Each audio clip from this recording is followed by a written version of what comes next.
Steve wakes up. Steve goes to the bathroom. Steve brushes his teeth. Steve thinks he's a damn hygiene hero. Steve is wrong. Steve, like most of you homies, is brushing his teeth like a chimpanzee trying to solve a Rubik's Cube with its butt. You're doing it wrong. Probably always have been. And your teeth? They're just silently judging you, waiting for the day they pack their bags and move out. So, why are we such dental dimwits? Blame evolution, that drunk prankster. See, our ancestors, Caveman Carl, he wasn't exactly chugging Red Bull and binging on glazed donuts. Carl was gnawing on roots, grunting at berries, maybe occasionally getting a good dental workout, tearing into some raw mammoth. His diet was tough. His teeth were designed for actual work. They ground, they tore, and guess what? No sugar, no processed carbs, not a single particle of a Pop-Tart in sight. So Carl's body never really had to evolve a robust defense system against a constant acid bath. Nature said, good enough. Let's make him smart enough to avoid bears, not smart enough to prevent gingivitis. Fast forward to you. You're Steve. You live in a world where you can buy a bag of pure sugar shaped like a gummy bear. Your teeth are the exact same crappy design as Carl's. But your diet? It's a goddamn sugar tsunami. And your mouth?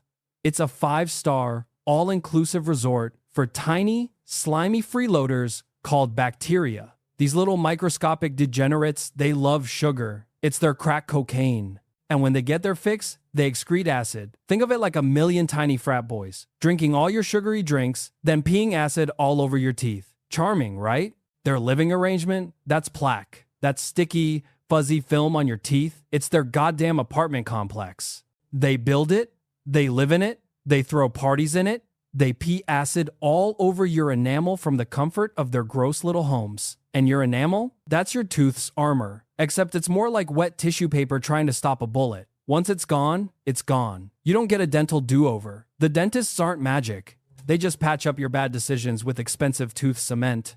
Now, your toothbrush. That's your weapon, your only real defense against this microscopic acid rave. And what do most of you do? You grab that sucker like you're trying to scrub burnt carbon off a frying pan. You saw off at your gum line like you're felling a tiny tree. Steve, you're not power washing concrete. You're cleaning a delicate biological surface. Brushing too hard? You're literally sandpapering your enamel away. You're causing those gums, those poor, overstressed landlords, trying to keep the bacteria from running wild, to recede. They're filing for divorce from your teeth. Then what happens?